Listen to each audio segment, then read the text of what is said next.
But it's raining out there today. We're supposed to get maybe up to 3 inches of rain. I don't think we're going to get that much, and we're supposed to get some wind, but we haven't got any wind. It did rain pretty hard overnight, and everything's kind of soaked outside. It's drizzling out there now. But at least we didn't get a whole bunch of wind like the forecast was. Probably is blowing out around in areas outside, but anyway, here it's just kind of miserable, drizzly and miserable outside, so didn't really feel like working out there today. I'm down to one bandsaw blade for my sawmill anyway, so it's time to start sharpening some blades up. So I've got a blade on there now, the first one, and this is going to be the first run on it. Just got it set up to make a light cut on it, a light grind on it. I like to go down the face and through the gullet, and then up this back side here a little bit. Go through the gullet, and that takes the micro fractures out of there that develop in the blade when you use it. And helps extend the life of it. This is one I ran too long. I don't know if you can see that or not, but it's got a burr here on the back, so that one's going to have that burr ground off of it. I thought I was running out of blades, and I've got about a dozen of them there, I guess, so that's not as bad as I thought. I've got a whole bunch of the 7/8 inch pitch blades, but I don't have a cam to grind those with. You have to have a separate cam with a profile to match the teeth for every different style of blade that you have. And this is 3/4 inch pitch, which is 3/4 inch between the tip of this tooth and the tip of this tooth. So that requires a different cam, and of course there's a different shape in here down through the gullet and up the backside. Different brands of teeth have different shapes there, so you have to have a different profile on your cam for every different type. I finished up that one log yesterday, and I got 15 4x6s out of it. This is the butt cut off of that one I milled up yesterday, and it's a monster. I'm not exactly sure what I'm going to do with that. The grapple on the Bobcat will just barely reach around it. It won't reach around it one way on the bottom end there where the bell is on it, and it's just too wide for the grapple to go around on it. And so this end, of course, the long side of it, it's kind of egg-shaped, but the one side of it, of course, is 31 inches, which is what the butt end of that other log was 31 inches. The other end of that log on that same side there is 36 inches. So anyway, that's a little bit big. The widest I can cut is 29 inches between the guide rollers on the mill, and of course the highest I can go is 24 inches. So this log is a little bit big here. I'm not sure exactly what I'm going to do. I may have to get that down and get the big saw out and trim off the bell of that butt of that a little bit and whittle it down to size. You can't make any more out of it than what you can get out of the top of it anyway, so it's not going to hurt how much wood I get out of it, but it might make it a little bit easier to handle. So I think that's probably what I got to do. I got to take that down off that mill deck and get the big saw out and trim that up a little bit, I guess. Well, anyway, that's a monster log there for the bandsaw mill. That it definitely exceeds the capacity of this mill, pushes it right up the limit. The problem is that as wide as it is there in that one area, that a lot of times those big ones, I've cut 36-inch logs before on that, but what happens is you get them on there and you can get the blade up high enough where you get on the arc of that curve of the log and you can get up above where the full width is, and I can get and whittle it down. But this one is a little bit more of a problem. Anyway, I guess that's what I'll do. I'll go ahead and take that down off of there and get the saw out and start whittling it up a little bit, trimming it up a little bit.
was the Husqvarna 3120. That's the big saw.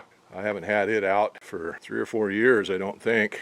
Oh, it has a 42-inch bar on it, or 48-inch bar, I can't remember. Anyway, it was fully buried in a rip cut on there on that one side going down. It was jamming up, but it wasn't a cut that was jamming it up. You can see all these long shavings it pulls when you're ripping. Some people call them noodles, liken them to Excelsior that they used to use for packing material, fragile material in years ago when I was a kid. You still see it a little bit, but not as much anymore as you used to. Now everything's all styrofoam and plastic bubbles. Anyway, it did a job on that. I'll gather up all these shavings and stuff and put them in a bag. My wife uses them for bedding in her chicken pens and stuff. She's got a whole bunch of baby chicks and some more coming on. The eggs that should be hatching here pretty soon, so that makes good bedding for that. Anyway, I'll get that stuff gathered up and put away, and then we'll see about putting that log on there. Now, it's still a mighty big log diameter wise, but it should be a lot easier to handle than it was. I should be able to get it on there now and knock that butt off of there, the bell off of the butt. Anyway, I'll get this stuff cleaned up and we'll try to put that back on the mill.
Took some finagling, but I think I got it where I want it now.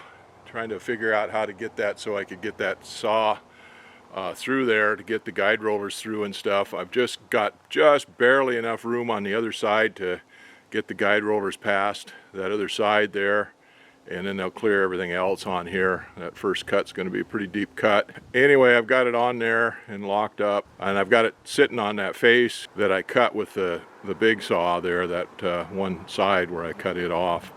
It's sitting flat down on that. I was trying to get it to sit up against the stops on the other side on that face, but I couldn't get it. I couldn't get the grapple around the log in a position where I could get it over there on that. So this will have to do. This is what we've got. So anyway, I think I'm gonna get the pressure washer out and wash that off. It's got some mud on it and little dirt and gravel on it and stuff. I'll get the pressure washer out and wash that off, and then we'll see about making a cut on it.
Oh, what a beautiful piece of wood that is.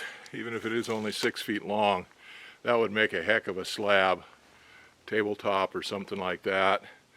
The big end of it is 26 inches and the small end of it is 21 inches from wane to wane there. Learned my lesson the last log there. I had that carriage up and that cut as high as I could get it. Oh, I pulled the slab off of there. Now I've cut logs that were smaller than that slab. Well, anyway, I took the slab over and dumped it in the log pile in the log deck. And then I took the blade off the mill. I cooled the mill off, shut it down, took the blade off the mill to move it back. Well, now we got to get that turned over 90 degrees so we can make the next cut on there.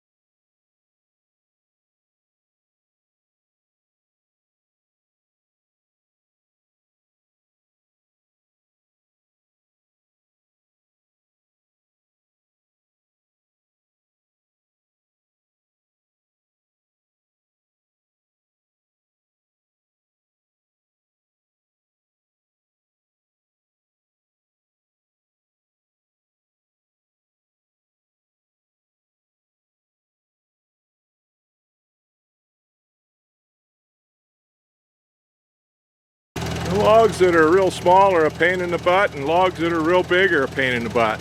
This one is a real pain in the butt, but we're getting it. So I've got it tipped over. I got it faced on 3 sides. The side that I trimmed off with the power saw, the chainsaw, is up now. We'll have to trim it down a little bit. Have to cut down on it a little bit, and then I'll probably take some boards off of it. So it'd be nice if we wound up with a 24-inch square cant, but that's not the way it works with that thing only able to cut 24 inches. Actually, I got 24 and like 3/8 or 3/16, something like that, which is immaterial. But with it only able to cut 24, when you cut the round off at 24 off of one side and then turn it all the way over, and then you wind up losing some on the other side. You'd be lucky if you wind up with an 18. And I think that's what we'll wind up with here. We'll see how it does, but if we wind up with an 18, that would be pretty good. So then I could make 3 6's out of that.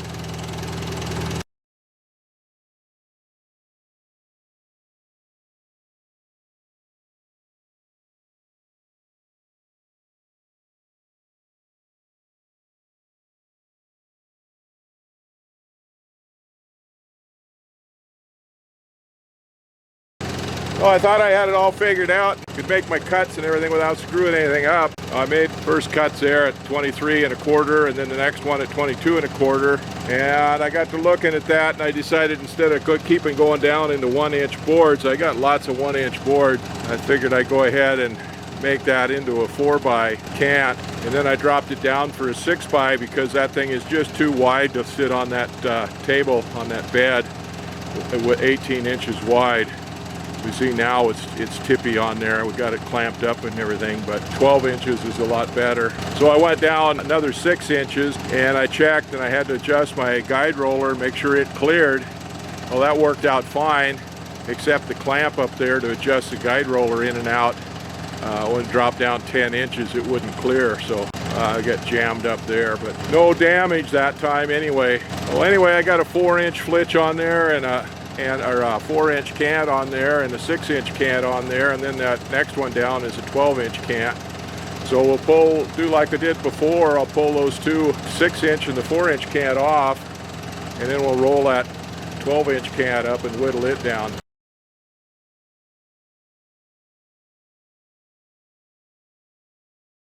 So that cant is not quite 24 inches, so I'm not going to get 4 6-inch cants out of that. I can get another 4-inch cant out of it without any trouble. We'll have a little bit of waste off of that, but I get another 4-inch cant off of that, take it down to 22 like I did before, and then 18, and then I can get 3 6-inch cants out of that. Okay, well, wife just called for dinner and I'm starting to feel a little peckish, so we're going to quit for that, and then it'll be time to take the puppies out for their evening stroll. Well, that's probably about it for today. Well, it's a beautiful day today again. When we got done walking the dogs last night after dinner, we took the dogs out for a walk, and my son and I went for a walk. And when we got back, I had him help me flip this cant over. We got it all set up to cut, but I decided to spend the rest of the evening with my wife inside. But anyway, I got to looking at this cant, and this is 12 inches wide. I set this up to split this in half. Well, actually what I set this up for is to cut 3 6-inch cants out of this, which then I could turn over like I did on the last log and cut 3 4x6s out of each one of those. Well, when I got to looking at this, I kind of changed my mind. Now, you never know what you're going to get out of here, and we're limited as what we're going to get. We're never going to get a 24, which would give me 4 4x6s or 6-inch cans. We're never going to get that out of there because I've only got 4-foot depth to cut on the mill, and by the time you cut the wane off 3 or 4 or 5 inches or whatever on this log on the face to get a flat face on it, and then you go to the other side, you're lucky to get 16 inches or so out of it. And then of course the top is always smaller than the bottom, and usually smaller than the bottom, so the top here is what dictates generally, unless you have a big cat face or some other defect in the log in the middle of it, a big crook or something like that. So this one winds up being 24 inches, actually 24 and a half inches. But of course you got wane coming down on this corner down to 22 inches, and then there's a little bit of a sway in this, so it's a little bit lower down here than it is on this end. So my initial thought on this when I set this up was to do it just like I did that other cant on the last log, would be to cut this 18 inches and then cut down 3 6-inch cuts for 3 6-inch cants, and then I could go 4 and 8 and get 3 4x6s out of each one of these. But that leaves this top up here, and I could get a real nice 2x12, or I'm going to get a 1x anyway, 1x12 anyway, but I could get a real nice 2x12 or a bunch of 1x12s or something like that out of it. So I've got lots of 1x yellow cedar already, because I usually cut these pretty thin up here when I cut the rind off of it, cut my faces off, and then I'll come down 1 inch, and I get a lot of 1-inch flinches and stuff off of there. So 1 inch is kind of always my standby, my go-to. I'll cut those off, and then I wind up getting a lot of 1-inch material that I've got stacked up out here. So I got plenty of that, so it would be better to utilize all this stuff. Well, as I got to looking at this, I realized that what I could do is I could go 20 inches on here, and then I could go 4 inches, and then I could go 6 inches, and I could get, see down here this other way, I would get 9 4x6s. But if I go this way and go 16, 12, then I get 1, 2, 3, 4, 5, 6, and then I can either go 6 and get my 4x6s that way, or I go ahead and go 8 and 4 and get the same thing that way. So I get one more 4x6 out of it if I do that way, this way. I'll get 10 of them instead of 9 of them.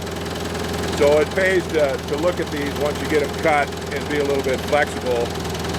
We get an idea of what we got, and you go into it with a plan, but it's always a good idea to double check that, because like I said, you never know what you're going to get out of one of these when you start. And usually it winds up going the other way. Usually you wind up getting less out of it because you find out there's a check or a rot or some other defect in the wood that winds up reducing what you get out of it. Anyway, we'll change my cut pattern on this, and I'll get an extra 4x6 out of it like that.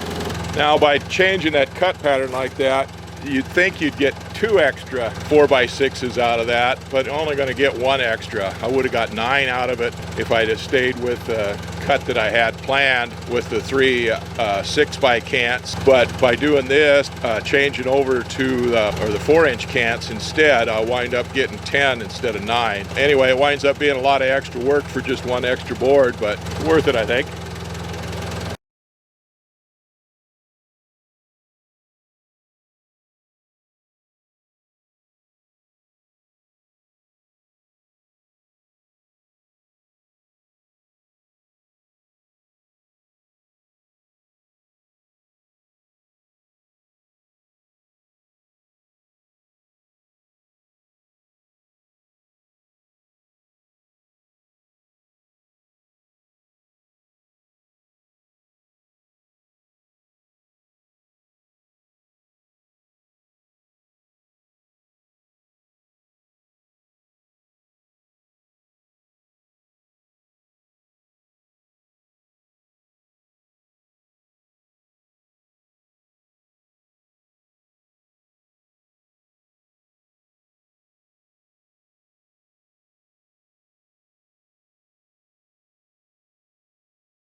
Well, there's the stack of yellow cedar that we cut up, 4x6s. We got 10 footers on the bottom, and then 6 7-footers up in the middle, and then all of the 1-inch offcuts from cutting those logs down into that, plus some slabs there on top. Well, I'm done cutting yellow cedar for a while. I've got 2 logs left, 1 8-footer and 1 24-footer. Those are just going to be set aside for a while until some project comes up that I need them.